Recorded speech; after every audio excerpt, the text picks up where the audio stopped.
There you go.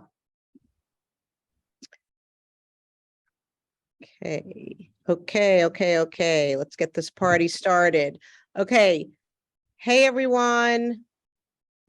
Welcome to Thriving After High School, advice from young adults with disabilities.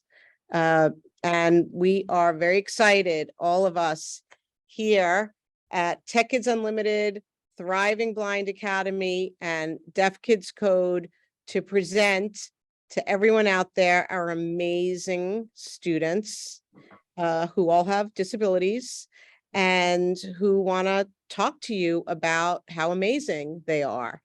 And we're super excited that we are being hosted and moderated by Kristen Smedley, founder and director of Thriving Blind. So thank you to Kristen. And I want to just say a couple little words about my fellow moms. So Kristen Smedley is an author, a TEDx speaker, and she has a wonderful community called Thriving Blind Academy, and everyone should check it out. And she's going to tell you more. And we also have the founder of Deaf Kids Code, who's my pal, Shireen Hafez. And she is a mom, an educator, and who created this amazing organization for students with hearing loss, students who are deaf. She does workshops around the country, and her organization is called Deaf Kids Code. Tech Kids Unlimited, which was founded by me, Beth Rosenberg, and my son, Jack Rubin, is a nonprofit where we teach technology and computer science principles to students on the autism spectrum and students with ADHD and executive functioning challenges, students who are neurodiverse. And so this is our second panel, and I hope to make it annual. And I'm gonna say thank you for joining us and give it away to Kristen, who's going to be our great moderator. All right, Beth. Well, thanks so much for having all of us here to talk about one of my most favorite words on the planet, thriving. Yes, I did write a book with the word thriving in it. My goal is to be thriving, and I am raising, or, well, my kid is sitting right next to me here. I'm not allowed to call them kids anymore. Young adults that are out in the world thriving, and most importantly, living lives on their terms, chasing after their dreams. So if there are any, I just want to put a disclaimer out there before we get into find out who these super cool people are. And when I'm kind of delaying a little bit because you're going to realize that they are way more smart and fun than me. So I'm going to hug this for a few seconds here.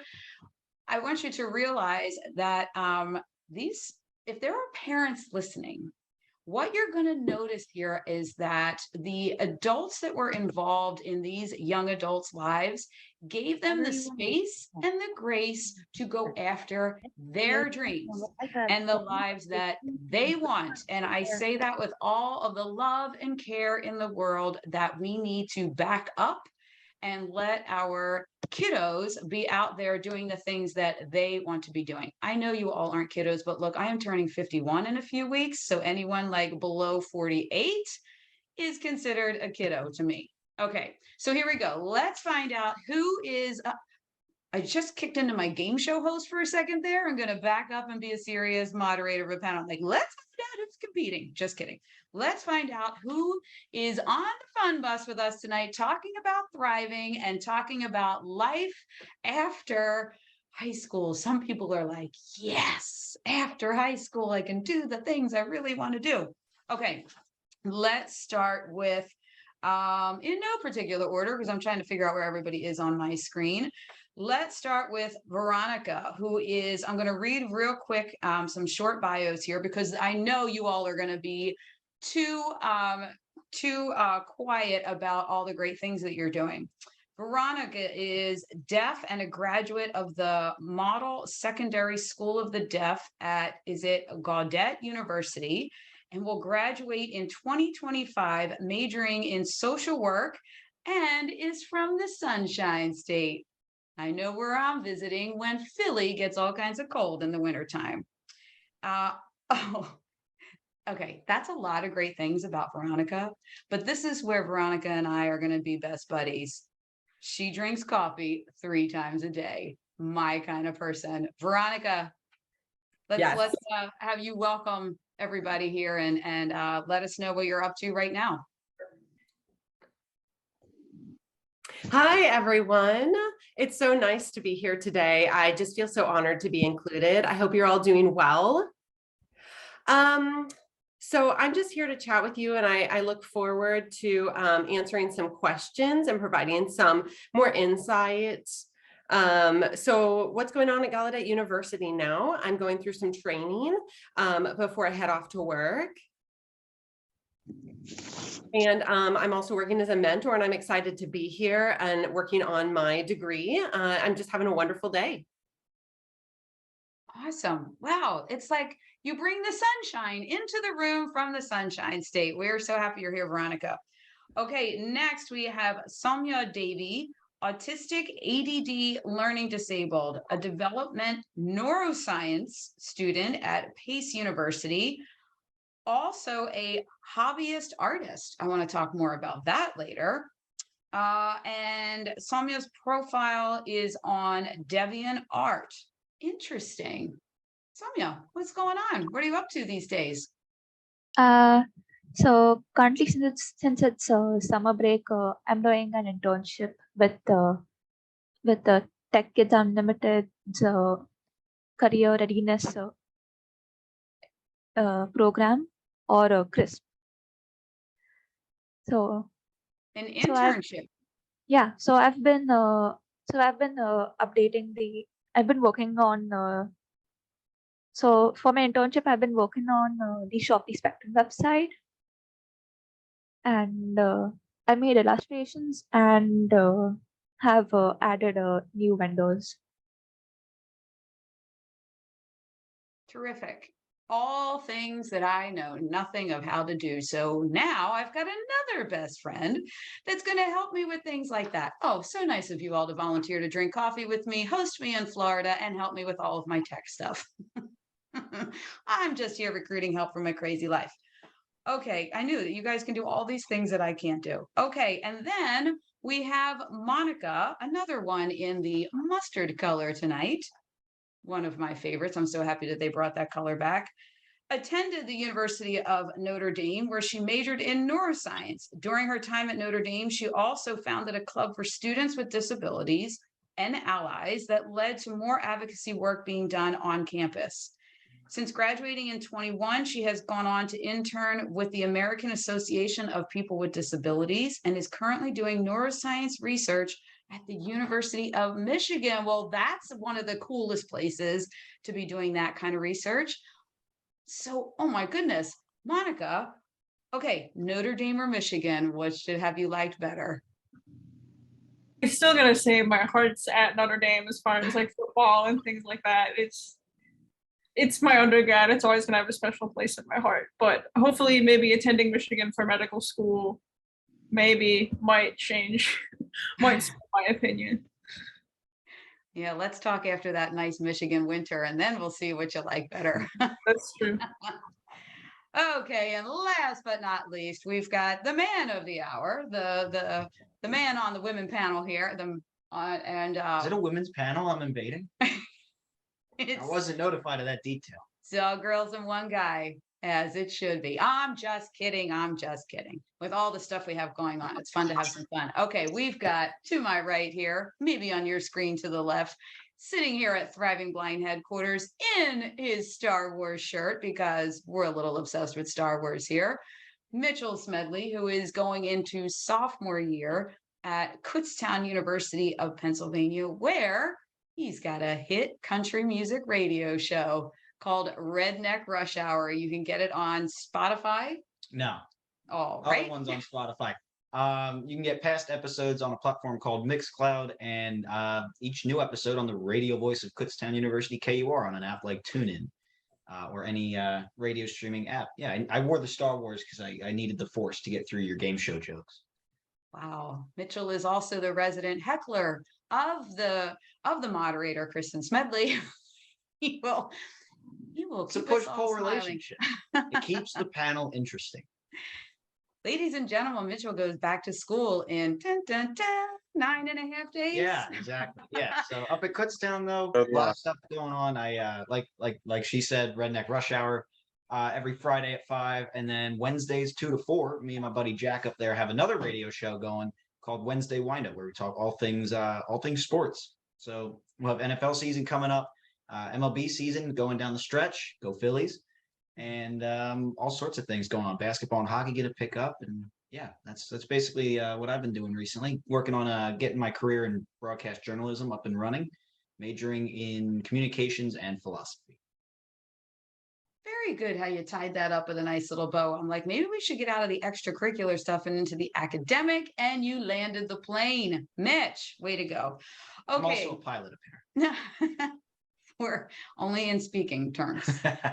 Yes, Mitchell has a rare blindness. That's why the pilot joke, we need a little drum, but not going to happen. Holler at me, American Airlines. Mitchell and his older brother have the same rare blindness, CRB1, LCA, Braille reader, white cane user. Sometimes.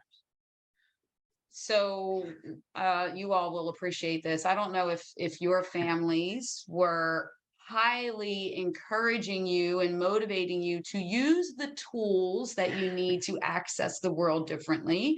And some, I don't know if all of you or any of you did this, but some people on this panel did not exactly engage with some of the tools of blindness that we really needed them to engage with. And when Mitchell went off to school last year, for the first time as a freshman, I was very nervous if he wasn't going to be using his white cane to be safely independent. And every day I would text him, are you using your cane?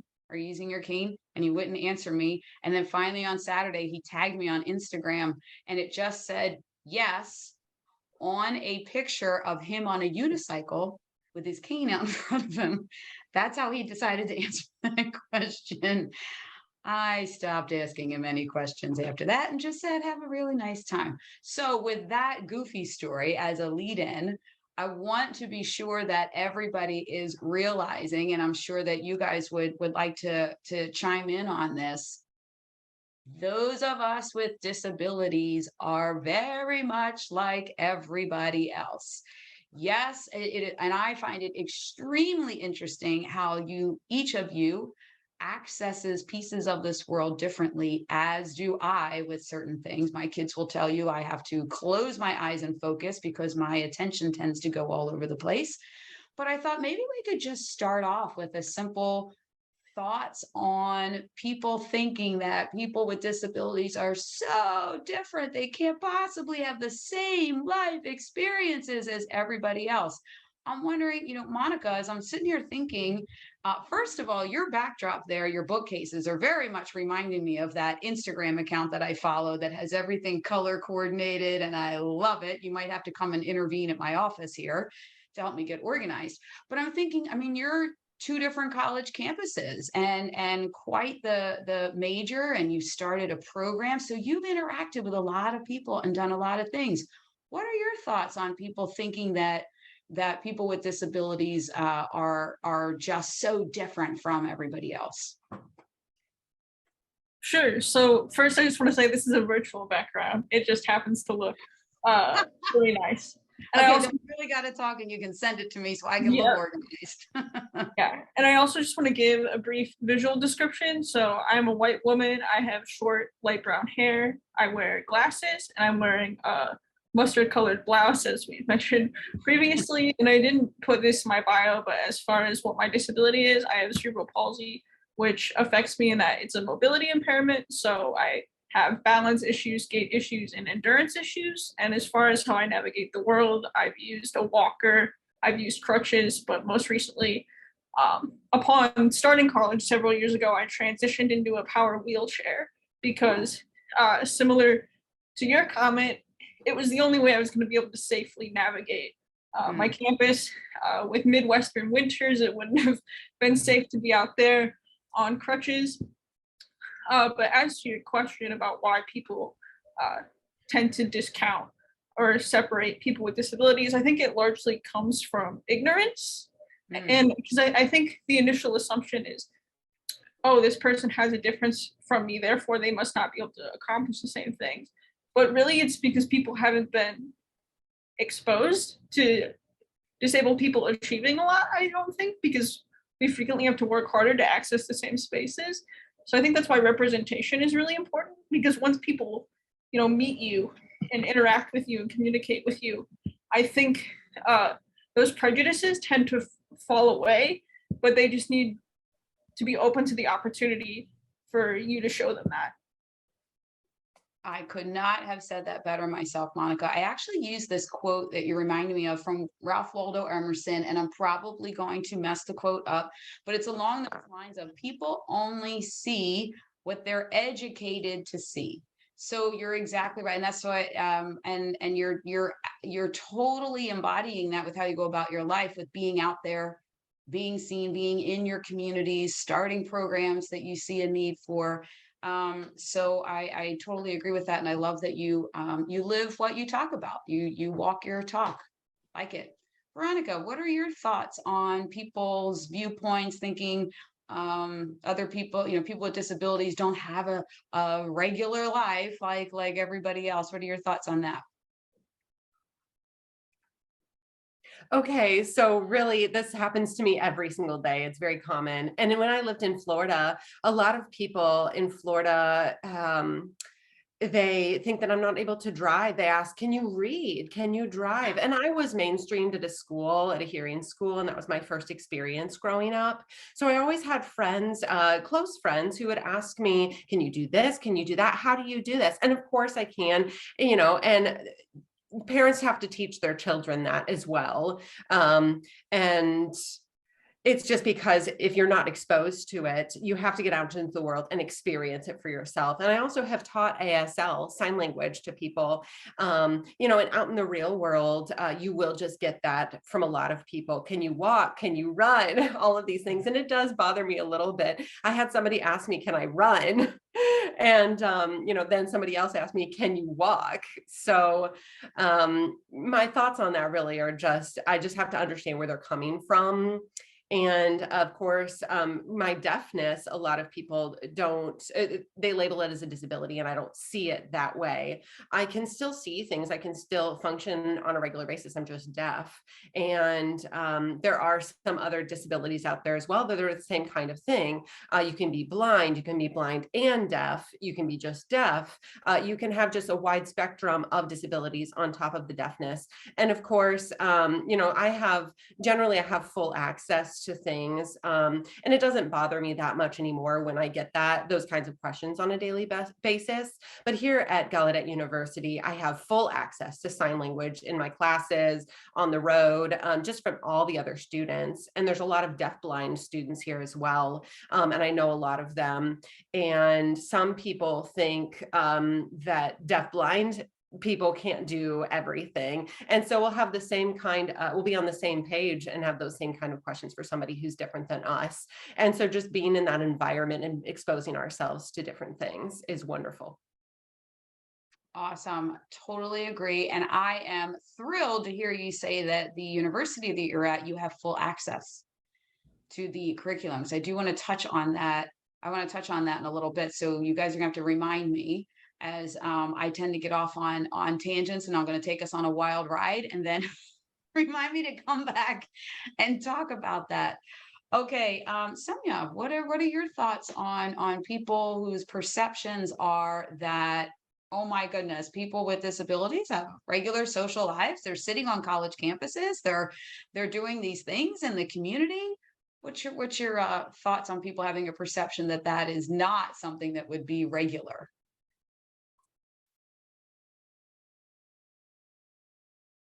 My internet connection is a bit unstable. So in case, yeah, I'm just remembering. Okay.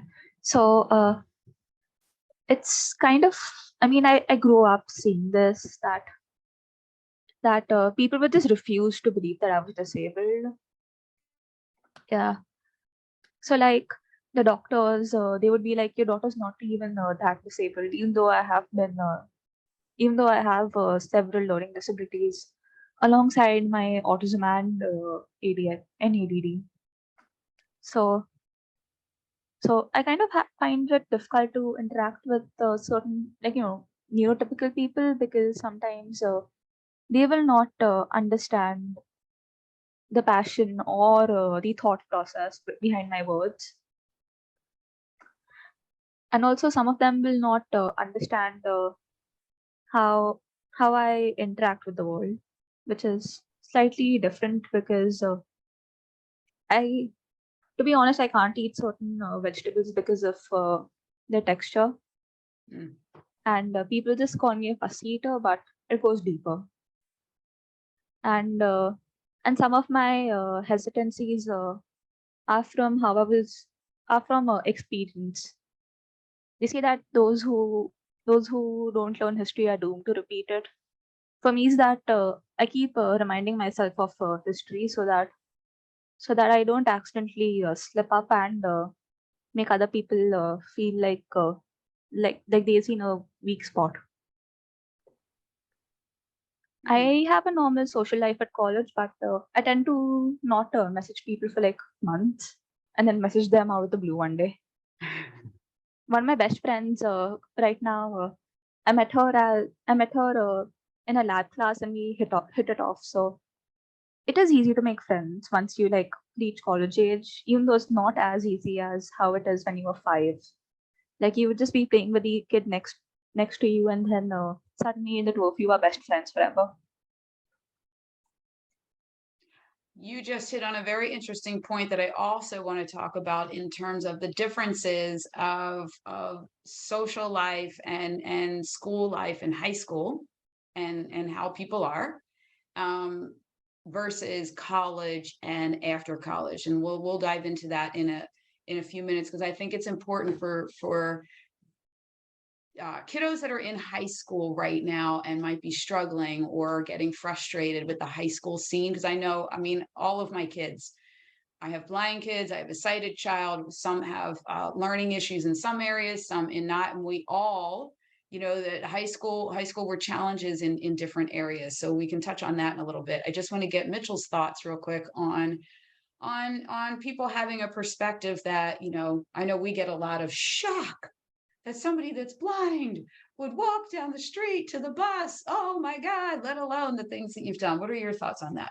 Well, like, as for people thinking you couldn't possibly have a normal life, like it isn't a normal life. A lot of times it sucks. Go to a sports bar and or eating a restaurant, not just a bar, but a bar restaurant, and football games on, but they don't have the sound on. I can't watch, the birds, and that's frustrating. And it's a lot of little things that would add up to big things. And sometimes it is just flat out big things. I've gone in for job interviews. We don't have a spot for you here with your visual impairment. It's like, yes, you could. You just didn't put in the imagination to have a screen reader on your POS system.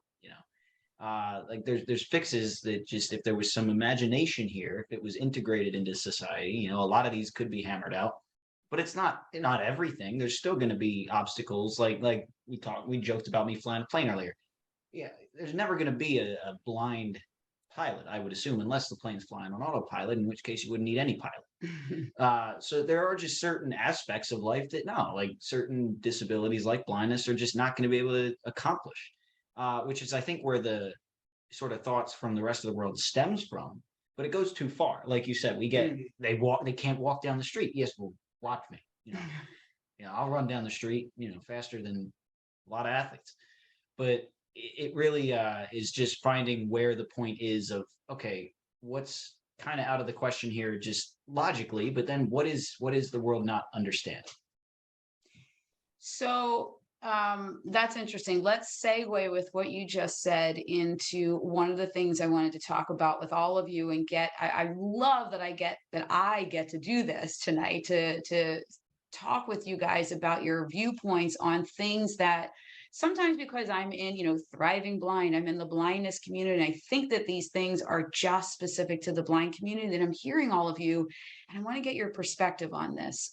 So one of the biggest principles of success that we talk about in the Thriving Blind Academy with our adults that are losing their vision, young adults that have had vision loss for a very long time, we talk about this concept of believing things are possible. And Mitchell just segued us into that without even realizing You're it. welcome. That's what I'm here for. We're going to act like we rehearsed this whole thing and we've got a script on a teleprompter behind us. But this whole concept of when you believe something is possible, because I will say, when I first got 2 blindness diagnoses when my kids were born, I had no concept of blindness. I did not, like Mitchell was saying, believe what was possible. I had no idea. But as soon as I met people that were blind and succeeding, I said, oh my gosh, all of these things are possible. I'm wondering if what do you all, what are your thoughts on this concept? Did you believe that what you'd be doing right now was possible? Did you believe that your entire journey? Did somebody have to step in and say to you, listen, all these things are possible, just we're going to access some tools and do these things a little bit different? Did you have that inside yourself? Or did you need somebody to bring that belief out in you? Because obviously you believe it because you're living it now. Monica, any thoughts on that? Yeah, absolutely. So I grew up in a very supportive environment.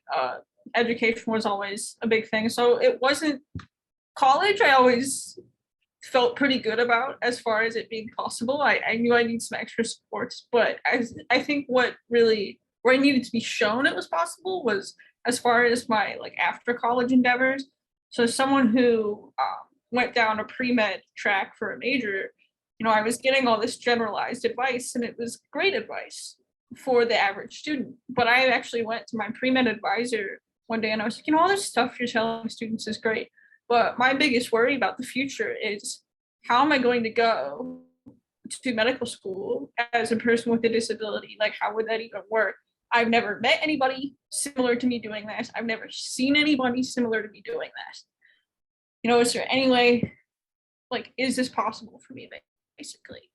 And she actually connected me to someone at Michigan. His name is Dr. Faranmi Okanlami, and he has a spinal cord injury, and he's actually a practicing physician. And it was really him that kind of opened my eyes to, okay, this is possible. And if you're not on social media like Twitter, I'd highly recommend getting on it, because that's how I met a lot of other people who are disabled who have an interest in medicine or are currently in medicine. And it wasn't until I saw other people wanted to do that I really felt like, okay, this is possible. But I think a fact of it that I've continually experienced and continually seen is you're gonna have to do a lot of labor to convince other people that it's possible. You have to tell them, like, this is possible, but these are the accommodations I need, or I think we can make this work, and here's how we do it, or here's someone else who's been doing it. Because sometimes people need a little bit of help to see that these things are actually possible. But yeah, that's my thought. Connecting with people is good. That is fantastic. And I love that you said, a lot of things in there, especially get on social media and connect with people that are doing the things. I mean, what a wonderful way to use social media, right? Everyone's saying, get off social media. It's so this and it's so that. It is what you make it to be, right? So if you're saying get on, and Mitchell was making a comment while you're talking, Twitter is so accessible. Twitter's great for, well, 2 things. It's twofold. It's the accessibility. Twitter is simple, and I think that's why it leads to the great accessibility. Is I use a screen reader. Twitter is the social media platform most accessible with it, because it's not so dependent on pictures or on these icons. It's mostly text on the platform, which is simple and easy. But it's also it just is able to dodge a lot of the kind of social aspect of a lot of these other ones, and it's more informational based because it's all text and it's not these people flashing their lives in front of your face. Look how great I am. It's a lot more focused on information, which leads to getting things done. That's just the basis of productivity, is information and processes like that. Excellent. Okay, that was a nice little fun fact that we weaved in there for a tool. We want to talk about tools throughout the night of the things that you all use to access the world. So, and you're right, Twitter, and now Twitter added the it notifies you on the picture if there's alt text, and the alt text, of course, is the thing that describes the picture to people using screen readers or voiceover. So, way to go, Twitter one, everybody else zero. I'm just kidding. Okay, so Soumya, what are your thoughts on this? Did you have to have somebody that believed in you before you believed in yourself? Or I mean, believing it things were possible? Did you have to have things shown to you? How did that play in your journey of whether you believe stuff was possible or not? For me, I mean, I was a very optimistic kid. My parents had to actually tell me to stop doing to like stop jumping everywhere and acting before I think. So I didn't really have that problem. And when I went to career counselors, they told me that they like directed me to colleges that would that have programs for disabled people. So Pace University has a program for autistic people. So I was diagnosed with auto. I got my autism diagnosis at age 17, and and it, and it actually helped to know that there were places that were accommodating. Plus, the fact that colleges give accommodations to disabled students is a benefit that's I think been fought for. And and uh, and colleges also offer tutoring services now, which I don't know if they were giving before, because in my family, my parents' generation, everybody's got a degree, but before that, very few people had degrees. So it's a tricky part because my parents' education experience is different from mine due to a generation gap. So that there are things that I would have never known if I hadn't talked to a career counselor. Interesting. That is a point that I want to land on for a second. Things you wouldn't have known had you not talked to a career counselor. So as people are watching this and taking this in and listening, I want you to land on certain things like that, because I do get a lot of messages from people saying, I don't have a mom like you that went and found me all these resources. I don't have someone on my team. I couldn't possibly succeed. And we just got another tool, another resource here. A career counselor is a wonderful resource to go to. That was in the high school, is that right? Yeah, that was in high school. In high school, they have career counselors that can guide you in terms of different, like you're saying, a school that had a good support system, a good disabilities office. That's a wonderful resource for everybody out there that's thinking, I don't have a family that is able to advocate for things like that. And that's gonna go into the next success principle that I wanted to talk about. But Veronica, let's get your thoughts on, did you always believe that where you're sitting right now and doing the things you're doing was possible, or did someone have to push you to do that?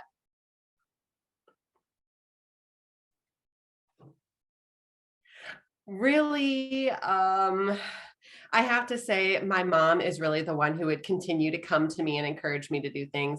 When I was born deaf, I was in a generation of deafness, or I had nobody in my family who was deaf. And so she knew nothing about deafness, but she believed anything was possible. And so she really got out there. She sent me to deaf camp, deaf schools. different schools for the deaf, and everything. All my experiences were wonderful because of my mother. She did so much research and she provided so much for me. So I'm just so thankful to her, because I wouldn't know anything without her, and I wouldn't have thought anything was possible. And so knowing though that deaf kids are out there, on the field playing sports, I felt I did not ever feel left out, because I was able to be included and I was able to be a part of everything. I didn't miss out on anything. And so really my mom was the one who refused to take no for an answer. She said, yes, you can do sports, you can do this, you can do that. And so I was able to learn that way. And that's how it was my whole life, my whole upbringing, knowing that I can do things. Anything is possible. And if I thought I couldn't, then I would learn from my mother, it is possible. Okay, I gotta ask, Veronica, you had me at sports. Talk to me. What sports did you play? I grew up on all kinds of ball fields. What sports were you in? Really everything. I liked, the only thing I hated was basketball, volleyball, soccer. I was in a hearing league for soccer, cheerleading, flag football, track and field. I did also. I think that was it, but yeah. Oh, I was actually recruited for basketball based on all the sports that I was really good at. And then when I tell you the looks on the coaches' faces, they could not believe I was so awful. It's my sister's favorite story to tell about my mom, where she was put in late in games and the coach, his final advice to her before going on the court, Kristen, try not to kill anyone. Yeah, I was horrible. I was horrible at basketball. I don't know what to say. And now my daughter is looking at college basketball teams to play on, and I don't know what to tell her other than I really like this gym. That's all I can say. So it's not my thing, but that's awesome. You did all those sports too. Okay, so Mitch, you're up Yep. on this concept of believing that the life that you're living right now, all the things that you're doing and have ahead of you, did you believe that all of that was possible? Some days, yeah, and others not really, and that's how it is still. Some days I'm like, what am I doing? And other days it's just like, yeah, this makes sense. Well, growing up as a kid, I always wanted to be a meteorologist and talk about the weather and on TV. And I would watch, like, people binge watch Netflix. You know what I binge watch? The Weather Channel. That was my peak entertainment. It was crazy. And then I got into high school, and actually, you just talked about career counselors and stuff. My guidance counselor, like that kind of took the position of it in my high school. And there's a bunch of kind of going off that point, online surveys and resources and job interest sort of websites that you can look into if you don't have a counselor for careers and stuff. If you're watching this Zoom, you have the internet. Good job. You have a career counselor. And it's really those services that it was like, okay. So she was like, so I know most kids don't really know what they want to do. I'm like, I know what I want to do. I want to be a meteorologist. So she's like, all right, let's look into it. Needed 5 years at calculus. And that dream died that day.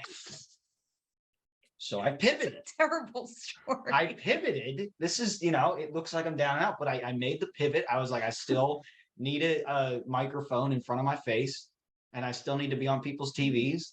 And I was like, what more do people need than the news? Like, and this is when I was like really watching the news a lot and like getting into it and really being interested in what was going on, and be like, what would be awesome is like letting people know what goes on. Cause I think there's a lot of other important stories that don't get enough attention or don't get any attention at all. So I changed my career path at that point. I was like, oh yeah, that's possible. Not only do I just need to talk, I need to use my voice, and blindness doesn't really affect that. But even the writing aspect of it for journalism is doable with Braille and screen readers. And it just really became possible. And plus, no intense math needed. So there we go. That became my career choice. So second I got into Kutztown, I started looking around for the radio station there, got in, have a couple shows. I'm on the e-board of it now, and I'm the news coordinator there. So I'm getting really involved with it and just, seeing what the next step is each time. I might have an internship with the local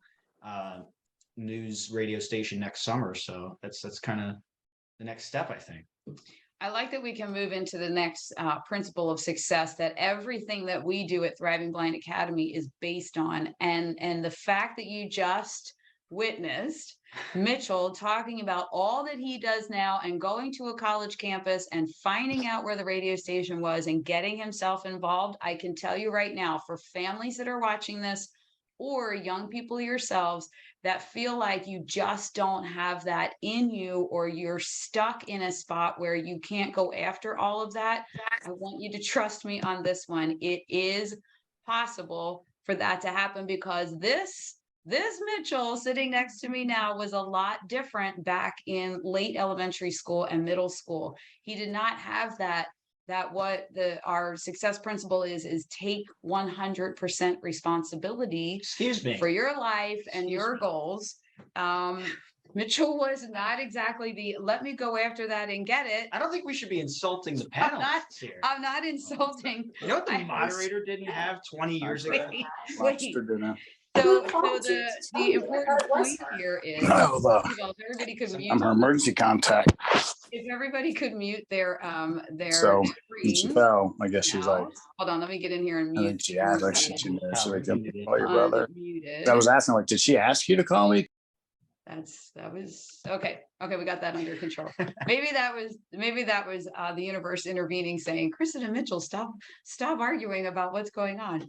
But here's the thing, Mitchell is a second child. If you're a second child, we feel your pain. The middle child, right? And he has a brother ahead of him that was trying to, he was overachieving everything. And Mitchell was figuring out the things that he wanted to do. And then as soon as he was figuring out something that he wanted to have in his life, or a goal he wanted to achieve, look out. Then it was no holds barred on this, taking 100% responsibility for achieving his goals. This is what I want to dive into now. And this, I'm going to warn you all that are watching, parents, young people that are watching, this is a little bit of tough love.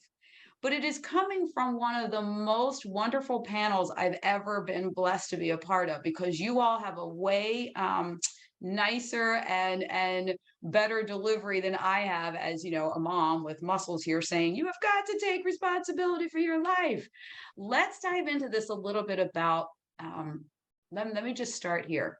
For those of you that have recently been on a college campus or are on college campuses now, and let's talk to the folks that say, I'm going to show up at college on day one, and the Office of Disabilities is going to help me accomplish everything. They're going to have every resource I need, and I won't have any barriers whatsoever to my education. And Monica is trying to hold in her laugh and be very diplomatic here. Monica, what do you think on folks that do believe that they're going to show up and it's going to kind of be like, the special ed office at the high school, or the counselors at the school that walk you through everything? Does that happen at college? So I'm gonna get on my soapbox here for a second. So my attitude, I just want to talk about my attitude when I was in high school. I was in a very different place as far as like advocacy and things like that. I very much wanted to separate myself from my disability.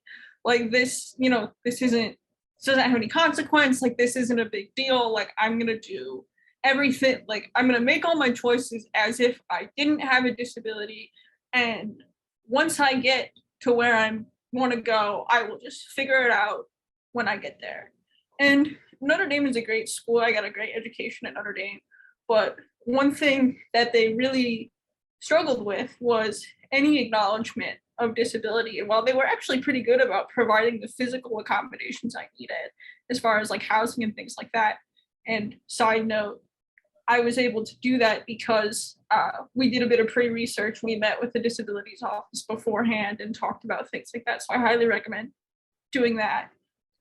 But what I didn't realize, what I would have greatly benefited from, was a sense of community among like disability and disabled students, and seeing it as a cultural thing. Because at Notre Dame, it was very much exclusively, here's your accommodations, good luck, go forth. We still like, that's all they really did for you, was give you the accommodations that you needed. And one thing I found very quickly was, oh, the transition to college is quite hard, especially if you've never lived on your own before and had to, you're managing so many more responsibilities. And I found that transition actually quite difficult. And I started thinking, like, is there anyone else that's going through similar things? And I'm starting to feel kind of alone. And that's what inspired me to start the club that I started, was for the sense of community, because exactly what you were saying, the disabilities office isn't going to check in on you, handhold you, and make sure that you're doing okay. Because even at my institution, which is smaller, they're still serving like 2,000 students. They don't have the resources and the bandwidth to check in on you and make sure you're succeeding and doing what you need to do. So you need to be really proactive, that you want to start getting accommodations and talking to people before you're struggling, before you need them, and you want to work to get those in place, because the last thing you want is to like fail a test, get stuck because a building isn't accessible, and have your education negatively impacted by that. Something that could have been remedied had you done a little bit of groundwork early on to make sure you had your accommodations set. So no, it is not like high school, in that you need to be really independent and use the phrase self-advocacy. You need to know how to be able to do that, because they're not going to do it for you. And a lot of the time, quite truthfully, these people are in place to protect the institution. They may not have the advocacy mindset that can be beneficial to students, especially people who may not be used to advocating for what they need. So they're not going to offer you, they're not going to say, oh, we've had students with a similar disability in the past, and here's what they've benefited from. That's not a type of conversation that goes on, really. Yeah, so so some disability resource providers aren't as informed in that way, in terms of what may work best for you. So it's a lot of independent self-advocacy work. You've just turned on quite a light bulb in my head, Monica, about this whole separating yourself from the disability, but then realizing later it's so beneficial to have a community of people knowing what you're going through. And that's a part that I didn't realize was such a big part. And I don't know why I didn't think of this. So I'm so lucky that I get to be here tonight. Such a part of, you remove yourself from everything you've known to go to college and chase that dream. And then when you don't have folks that are like you, right away, and knowing exactly walking your walk and talking your talk, that's got to feel very isolating and adding to that stress piece. So you're really pushing me to change the way that we're doing some things at Thriving Blind Academy. And I would encourage my other folks here sharing this experience tonight to give thought to how we're supporting the kids transitioning to college, making sure that we're still in touch, especially in the first couple of semesters, I would imagine, until you all are comfortable branching out and finding other people on the campuses. So thank you so much for enlightening me with that. And also that you went and created the resource that you didn't have. That's like the epitome of what the work is that we do, that a lot of us are in this because it was something we needed and didn't have, and you're perpetuating that and touching all those lives. So I appreciate that. So Soumya, what are your thoughts on what it looks like to really take responsibility for your life and the things that you want to accomplish in it? So it took me some time to learn how to do the how to get accommodations like extra time and all. But also there's kind of a lack of a disability community on campus. And some of the only disability communities we have are like sometimes just one disability. So you'll sometimes just have a gathering of autistic people and not people, and not including other disabled people. Mm. So So it's kind of hard to find other disabled people on campus unless you are searching for them. But also, luckily, since I chose the college based on accommodations, they like taught me how to do the accommodations thing myself. So I'm a bit independent, and I was taught from a very young age how to do basic things like cook. Mm. So starting children at like the age of 5 with cooking, for example, just teaching them how to make their own sandwiches, how to make their own lunchbox, just in case one day the parents are in a rush and they forget. And since I was the first child, since I am the first child, I have to be the most responsible person in the house. So I was taught how. So I actually had to learn how to clean properly. I knew how to clean, but not thoroughly. So I had to learn how to clean thoroughly. And some of the skills that, other than life skills and advocacy, uh, also I also I need to learn. Also, I had to learn how to speak louder, which is which is a bit which is a bit difficult for like shy people. So like I was like a pretty shy person. So I mean I still am to some extent, but speaking loudly and clearly helps in getting you what you need. So also knowing where every building, where every room that you need to access is. For example, the disability services is located in another building to the main campus, and also knowing which floor to go on to is a bit difficult. So luckily they have it on the internet, but remembering it is difficult. Also, in my first year, I got lost a lot, and I couldn't navigate the campus properly because they didn't really explain how the room system works.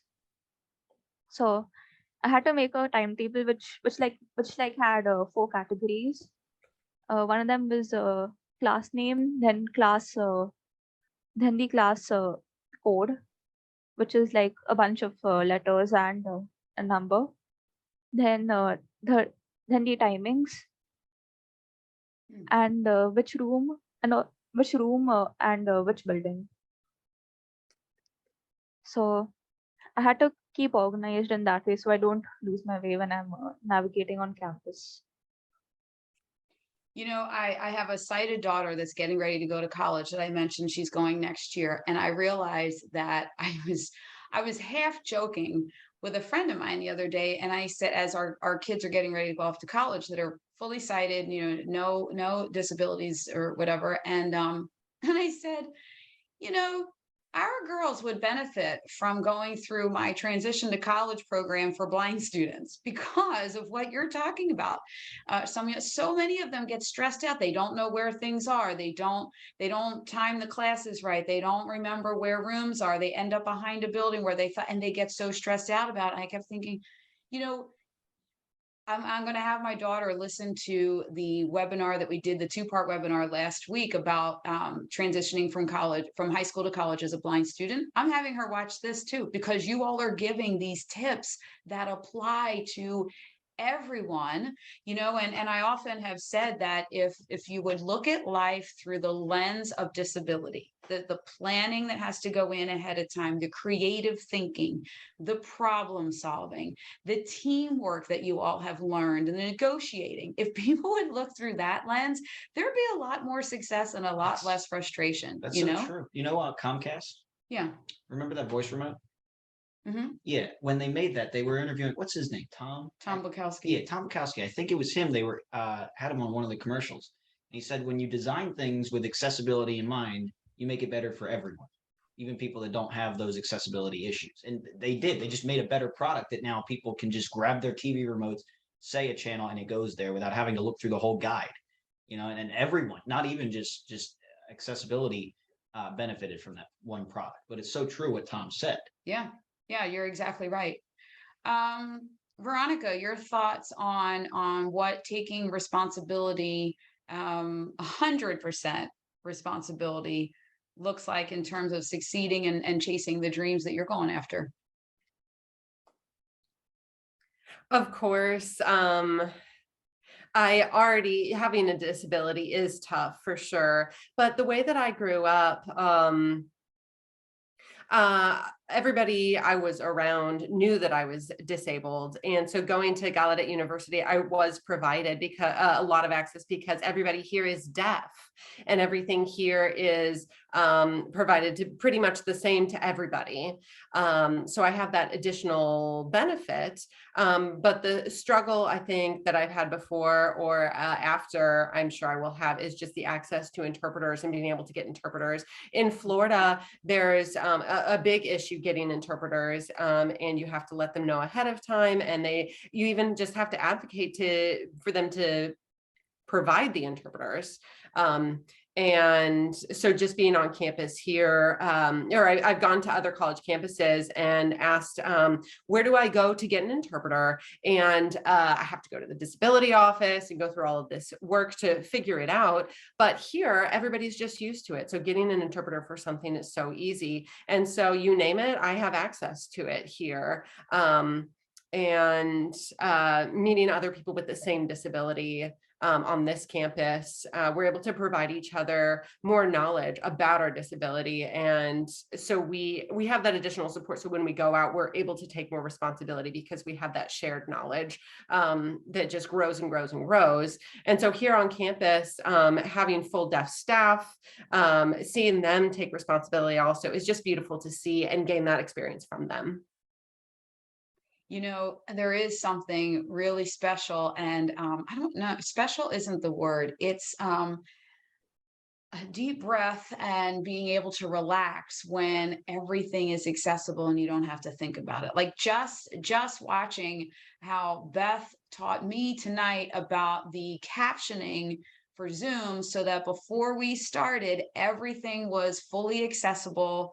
You know, and Monica describing what she looked like for people that can't access visually. Like there's just that, your shoulders come down and you can just really take in the relationships you're about to build and the knowledge that you're going to share. It is just wonderful when those barriers aren't there and you don't have to be on that constant creative thinking and problem solving. And I've watched it with my boys when they walk into a community of people that are all blind and visually impaired. It's just that, of course, I think that they go right into start laughing about us sighted people and the challenges that they have with us, right? There's that joking there, but it is like a nice, calm, okay, now I can really live my purpose and what I'm supposed to be doing, which is why I want people that are watching this to understand that, come on, let's all do our part to remove barriers so that we can just be who we're supposed to be and live in our purpose and not have to be so on with problem solving, right? So let's go into a little bit of a turn from where I had planned just based on the conversation. And I'm going to start with Mitch. Sonia, you mentioned about learning how to cook and stuff from the time that you were 5, and that was the case in our house too. I mean, well, I didn't let anybody cook because I don't know it wasn't. I don't come from a good line of cookers. I come from a line of burners of things. So we weren't necessarily cooking very early, but we had, you know, the kids had to know where the cups and the plates and serving and taking the food out of the bags and help me putting it away. So things just weren't appearing to their non-sighted eyes. So let's give some advice and some maybe a little bit of tough love to families out there that are thinking they're doing their kids a real big service by doing everything for them so that they don't have to worry about so many things. Mitchell, you grew up in a house where your mom just doted on you, right? And did everything for you. My mom did nothing for me growing up. I don't even know what the term mother means. Oh my God. No, my kids always did say to their friends, if you're expecting her to wait on you, she's the most horrible waitress on the planet. No, that's what you always said. You didn't take up our conversations. You're not that important. So what do you want to, let's talk to families out there and let's talk about this concept of where to step in and step back. What do you think? So I always had this, well, it's one of my mom's least favorite stories, but I was in a 10th grade social studies class with one of my favorite teachers. And she was very much of everyone has to do their own thing, right? Everyone has to do things for themselves. And this one, she also had just paid off the mortgage on her house and had spent the excess money now on 30 beanbag chairs and a whole bunch of like blankets and pillows and stuff. She was fun, right? So there's these blankets and I'm chilling on a beanbag and class is about to start. And I just sat down after a long first half of the day. And I turn to the class over my shoulder and I say, does anyone want to get a poor blind man a blanket? Right? And my teacher jumps up from her chair. No. You don't get to just sit there and what? And then she stops and she goes, Blake, don't do it, Blake. Do not stop, Blake. Stop it. And Blake tosses me a blanket, right? So the way I look at that story is Blake is awesome. Blake was tremendous and helped me out. I didn't have to get up and get that thing. Now, the difference is where that's good is helping people out is good, but they have to know how to do it as if you weren't there. Because like suppose Blake wasn't there that day. I would have had to get up myself. I would have had to know how to do that. That's a very small example. Yeah. But we can take a bigger example, like orienting to a college campus. Let's keep it on topic here.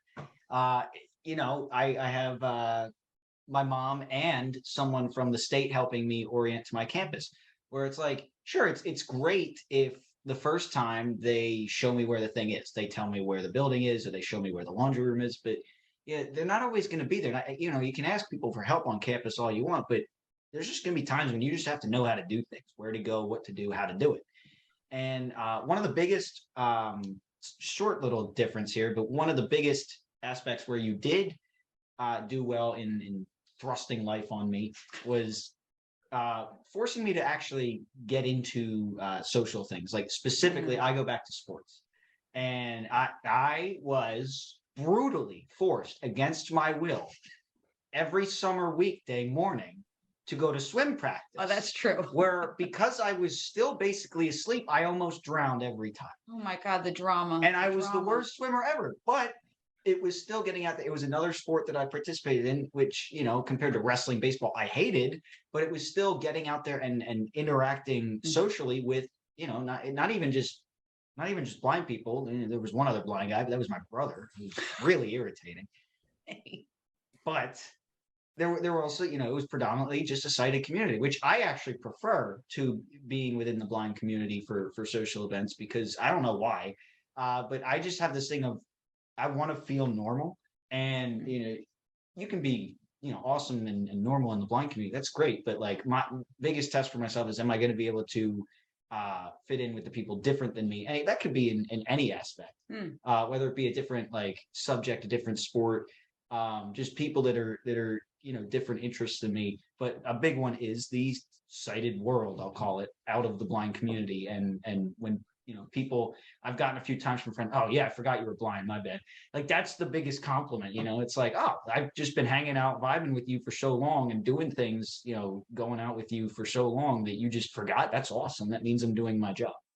I'm doing my job. I'm doing my job. It is good in a lot of times when blindness falls in the background.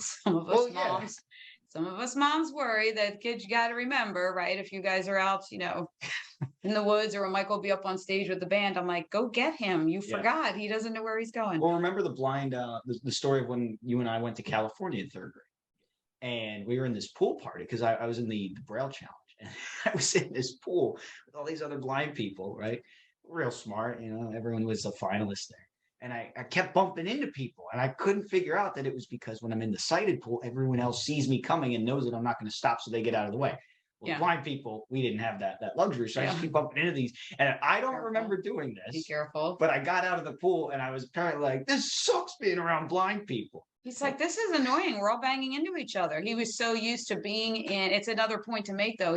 Mitchell was so used to being in a sighted community where everybody got out of the way. He had no concept of the fact that dude, they're getting out of your way. Like Yeah. you're in other people's way all the time, Gotta have right? two angles. Gotta, fix Anywho, okay, everything before this so- turns into the Mitchell and Kristen show, Sorry. let's move along My here bad. on the We panel got a time control. and talk about Monica, what are your thoughts on for families that think that they're being helpful and when should they step back? What was your experience like? Sure. So I think this is honestly really tough because in my case, I was very like academically oriented, and that's where I really found my stride in, and my parents wanted to support that.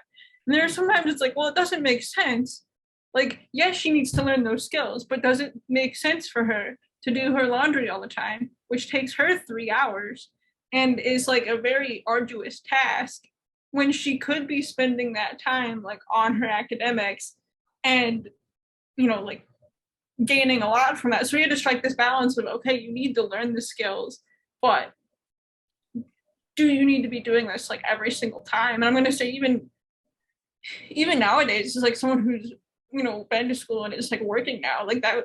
I'm using this example of the laundry. Like, yes, I can do laundry, but it's such a physical like challenge for me that like I'm gonna be just completely honest. Like, I pay someone to do my laundry and I just put it away. And like for me, that allows me to spend more time on my research and like my applications and things like that.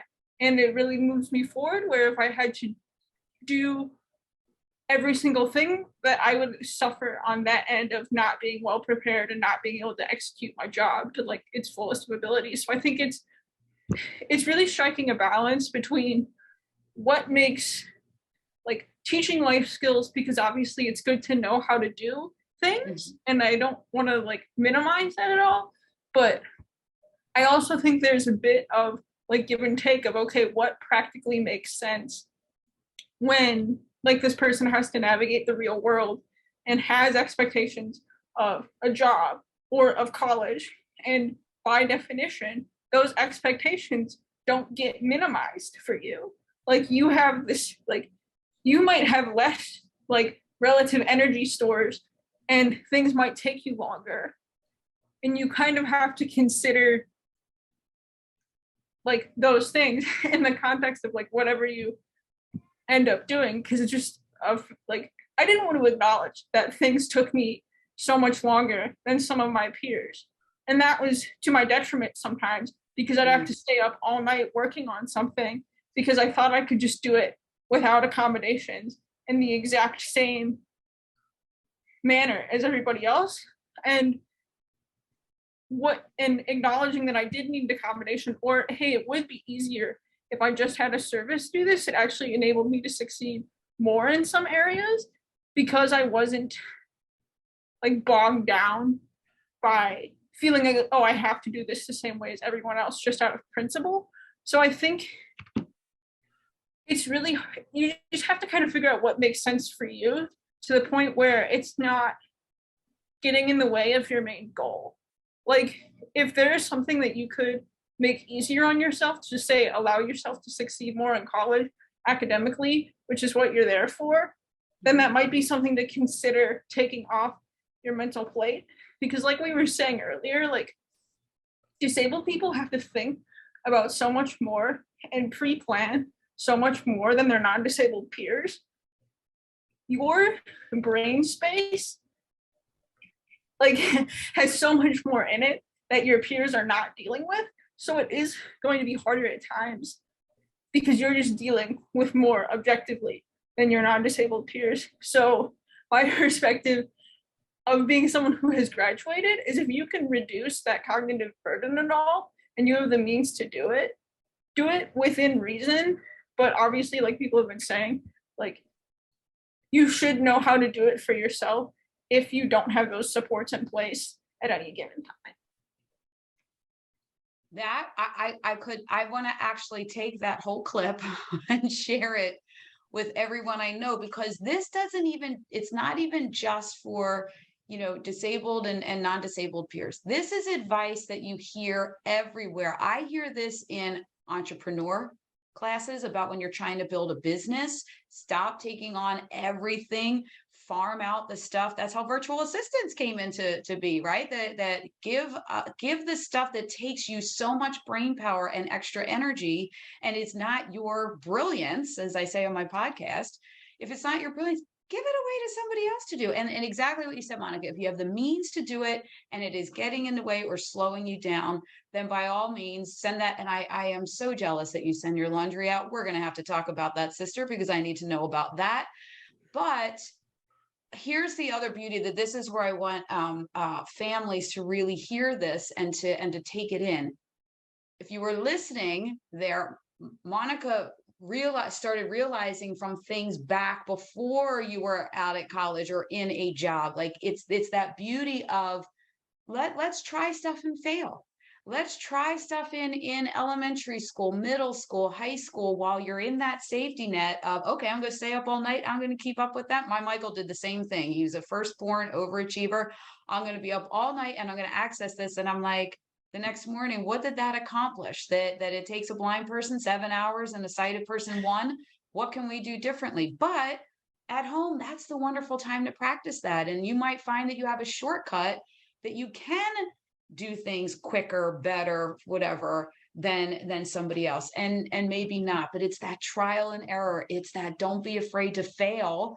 Try it, see it. Oh, it didn't work. Okay, let's try something else. And then give off to people things that slow you down. And I think that is very important. And look, everybody that's going to send me messages saying, no, they have to do everything that everybody else does. No, they don't. No, you don't. Nobody can do everything. And quite frankly, look, anytime that there's a spreadsheet, an Excel sheet involved in something, I call my mom, could you please do this for me? Because you know why? My mother loves Excel spreadsheets. I despise them. They almost make me cry. I just don't like them. And I've got someone in my life that loves them. Here you go. Take it. So that is phenomenal. But yeah, in our house, Mitchell is the dishwasher emptier because it is the thing that makes me just want to smash all the plates or hide them because I just hate it. I don't know why I don't like unloading the dishwasher.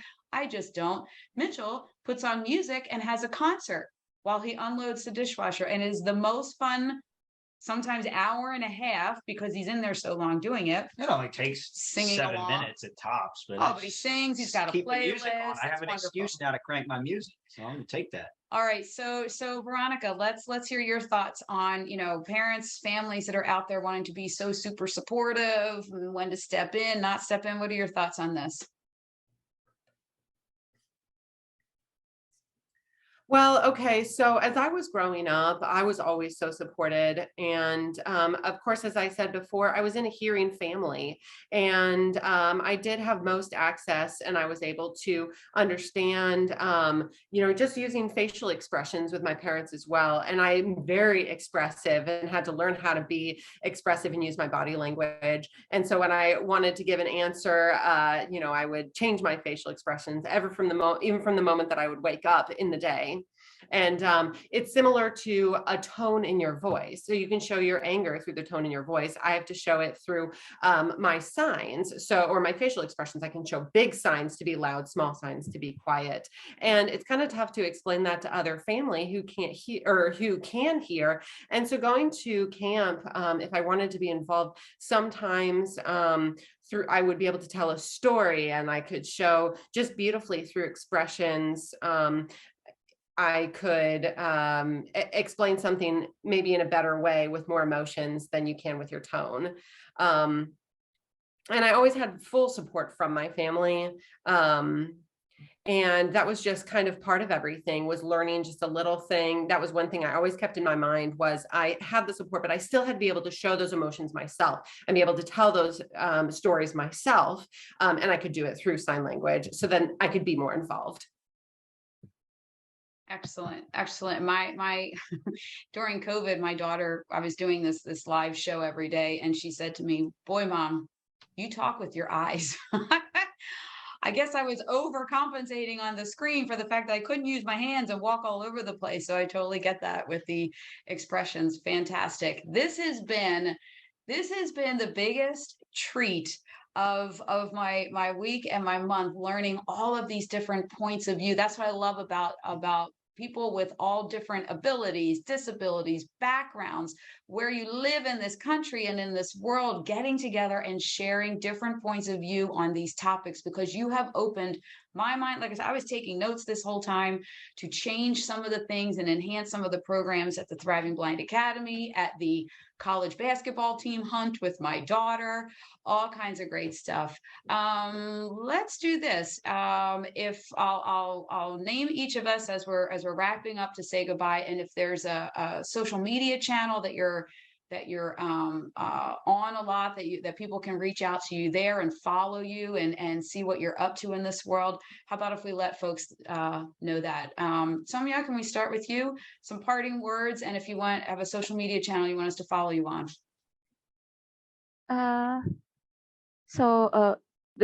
This was a great time, and I really enjoyed being on the panel. Thank you so much. So if you want to see my art, my deviant art is Marquis Nix, no spaces. Let me type it in the chat. Perfect. And we'll add it in the Yeah. comments on the live, and we'll send it out to the list of everyone that registered. Yeah, so it's in the chat. It's no caps, no spaces on DeviantArt if you want to check out my art. Perfect. Thanks so much. And your insight was phenomenal. I know a lot of parents are looking at their 5 and 6 year olds saying, all right, it's time for some jobs around here and taking responsibility. So good stuff. Monica, how about you? Any last words and where people can find you? Sure. So as far as parting words, I say, as far as my transitional advice to college, it's students should give themselves their best chance to succeed, no matter what that looks like. It has to be in context to them. So at first, it might be hard if that doesn't look like, quote, what everyone else is doing, but you're there in college for you, and doing anything less than what's best for you in terms of access, accommodations, etc., is doing yourself a disservice. So you might have to go through a bit of grieving if it doesn't look the way you hoped it would look, but just prioritizing doing what's best for you. And as far as my socials, so Twitter would probably be the most appropriate place, and that's M Messakar, so first initial, last name, 99 is my Twitter. Thank you so much for having me. Awesome. Thanks so much, Monica. Thanks for all of your insight and that backdrop. I just can't stop looking at it. It looks so great. You're so put together. I got to get my act together here. Veronica, some parting words, and if you've got a social media channel. Well, really, Monica, what she just said, she said everything that I would say. That was beautiful. Absolutely. Good. That's a good advice for everybody to use. I would just include, show respect to each other and be willing to meet people every day with or without a disability. And anybody you meet, show them respect and just be curious. Don't think of anybody having anything wrong, but just be open-minded, and we can do anything and ask questions and look at things from their perspective. It's just really important to show respect to each other and be nice to each other. That's really important. And yeah, what Monica, you said was just beautiful. I would put that here on my screen as a caption. So I use Instagram because I sign, so I can have a lot of visual, like videos and pictures on there. And that's the platform I use the most. So my Instagram is Veronica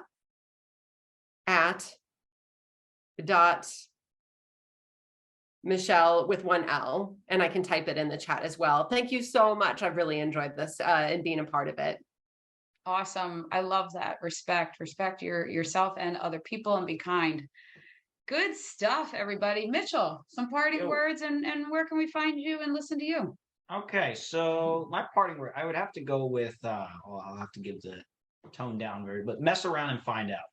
Just anything. You never know where any particular endeavor could lead, where any, going somewhere, trying something new. It really is across life, especially for those with disabilities. You're going to have to find solutions, and those solutions can just pop out of really weird places sometimes that you never saw coming. So I would just mess around, find out. Life is all about failing. It happens more than any success. So that's really what you're gonna take some L's, but eventually you'll get to where you want to be. Or if it's not where you thought you wanted to be, it'll be somewhere else where you're happy. So it'll take some time, but just keep messing around, keep finding out, and incorporating those new pieces of information into the next day. You can reach me at Mitch_Almighty on Instagram. That's probably the most like social one that I have. Yeah, so we'll go with my Instagram. You can I'm posting about Redneck Rush Hour, just a little over a week until that starts back up. And I'll have all the other information about my life on there. Yeah. And if you want to reach out with any questions, any comments, yeah, just message me on Instagram at Mitch_Almighty. Awesome. This has been absolutely fantastic. Thank you so much to our interpreter. Thank you to everybody that tuned in. Thank you to all of our panelists that have opened our eyes, minds, and hearts to lots of new points of view. And Beth, I'm going to bring us home. Thanks so much for bringing us all together. Bring us home. Well, thank you, everyone, to all the panelists and my fellow amazing moms who we do all this, right? Like, we're trying to make the world a better place for students with disabilities. And thanks to the students who are incredible. And see you next time. Good stuff. Thanks, everybody. Thank you, everybody.